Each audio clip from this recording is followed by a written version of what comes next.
రాష్ట్రంలో కొందరు వ్యక్తులు, కొన్ని సంస్థలు, రాజకీయ శక్తులు ఉద్దేశపూర్వకంగా మత విద్వేషాలను రెచ్చగొట్టే విధంగా వ్యవహరిస్తున్నారని పోలవరం ఎమ్మెల్యే చిర్రి బాలరాజు ఆందోళన వ్యక్తం చేశారు. పోలవరంలో ఏర్పాటు చేసిన మీడియా సమావేశంలో ఎమ్మెల్యే బాలరాజు మాట్లాడుతూ, క్రైస్తవులను రెచ్చగొట్టి రాష్ట్రంలో మత ఘర్షణలు సృష్టించే ప్రయత్నాలు జరుగుతున్నాయని ఆరోపించారు.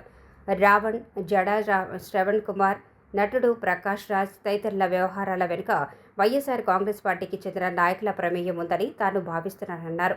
ఈ వ్యవహారాలన్నీ తాడేపల్లి కేంద్రంగా నడుస్తున్నాయని అనుమానం వ్యక్తం చేశారు.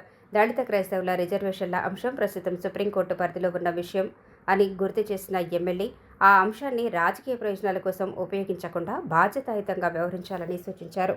చేసినటువంటి మీడియా మిత్రులకి, మా నాయకులకి నమస్కారాలు తెలియజేస్తున్నాం. ఈరోజు రాష్ట్రంలో మతాలను అడ్డం పెట్టుకొని ఘర్షణలకు వైసీపీ పార్టీ కుట్ర చేస్తుందనే ఈరోజు మీ అందరికీ తెలియజేయాలి.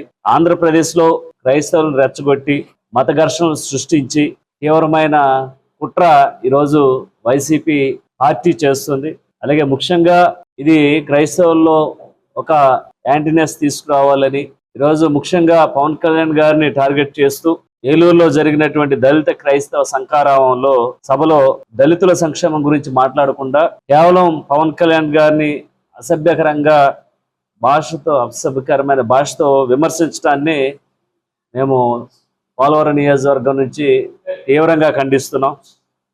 ఈరోజు ప్రత్యేకించి రావణ్కి ఖచ్చితంగా వైసీపీ మద్దతు ఉందనేది దీంట్లో స్పష్టంగా అర్థమవుతుంది. పోక్సో కేసులో అరెస్ట్ అయినటువంటి రావణ్ వెనుక వైసీపీ హస్తం ఖచ్చితంగా ఉంది.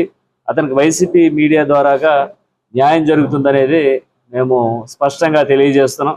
అలాగే సనాతన ధర్మంపై దూషిస్తున్నారు. పైడ్ ఆర్టిస్టులు, యూట్యూబ్ ఛానల్స్ రావణ్ లాంటి వ్యక్తుల మీద సపోర్ట్ చేస్తూ హిందూ దేవాలయాన్ని, సనాతన ధర్మాన్ని దూషిస్తున్నటువంటి వీరు, అలాగే నటుడు ప్రకాష్ రాజ్ అనేటువంటి వ్యక్తి కూడా వారికి మద్దతు ఇవ్వడం అనేది ఈరోజు రాష్ట్రంలోనే మనకి సనాతన ధర్మాన్ని కించపరిచే విధంగా వీరు మాట్లాడడం అనేది మేము తీవ్రంగా ఖండిస్తున్నాం.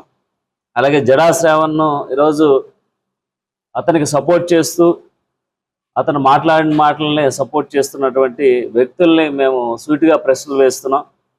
గతంలో జడా శ్రావణ్ అన్న అతను చెట్టు కింద ప్లేడర్గా పనిచేసి బెయిల్ కేసులు తక్కువ అయినటువంటి శ్రావణ్ కుమార్కి జగన్ మీద పోరాటానికి 25 కోట్ల రూపాయలు ఖర్చు పెట్టానని అతను అనటం, అలాగే జడా శ్రావణ్ కుమార్కి అంత సొమ్ము ఎక్కడి నుంచి వచ్చిందని మేము ఇది మీడియా సమ్ముఖంగా అతన్ని మేము ప్రశ్నిస్తున్నాం. అలాగే అవినీతి కేసుల భయంతో ఈరోజు కేవలం అతను జడ్జి పదవి నుంచి రిజైన్ చేసి బయటకు వచ్చాడని మేము భావిస్తున్నాం. అలాగే ముఖ్యంగా ఈరోజు సుగాలి ప్రీతి తల్లిగారి విషయంలో చూస్తే ఎంత మోసం జరిగిందో మీ అందరికీ తెలుసు. బాధిత కుటుంబానికి న్యాయం చేస్తానని చెప్పి సుగాలి ప్రీతి తల్లిగారు అయినటువంటి ప్రీతి గారి దగ్గర జడా శ్రావణ్ గారు మోసం చేసినటువంటి పరిస్థితులు మీ అందరికీ తెలుసు. ఇలాగా ఈరోజు ఏదైతే ఆంధ్రప్రదేశ్లో క్రైస్తవులు రెచ్చగొట్టి మత ఘర్షణలు రేపేందుకు అంతర్జాతీయటువంటి ఫండింగ్ ఎవరికి అందుతుందో అనేక కోణాల్లో కూడా విచారణ చేయాల్సిన ఆవశ్యకత ఈరోజు రాష్ట్రంలో ఏర్పడింది.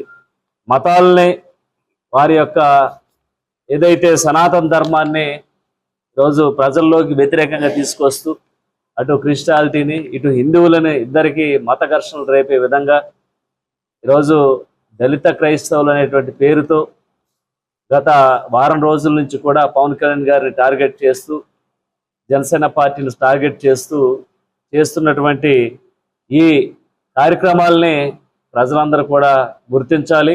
ఇలాంటి వారికి ఖచ్చితంగా ఇలాంటి ఏదైతే మత విద్వేషాలు రెచ్చగొట్టేటువంటి వ్యక్తులకి ఖచ్చితంగా వైసీపీ పార్టీ అండదండలు పుష్కలంగా ఉన్నాయని మేము తెలియజేస్తున్నాం.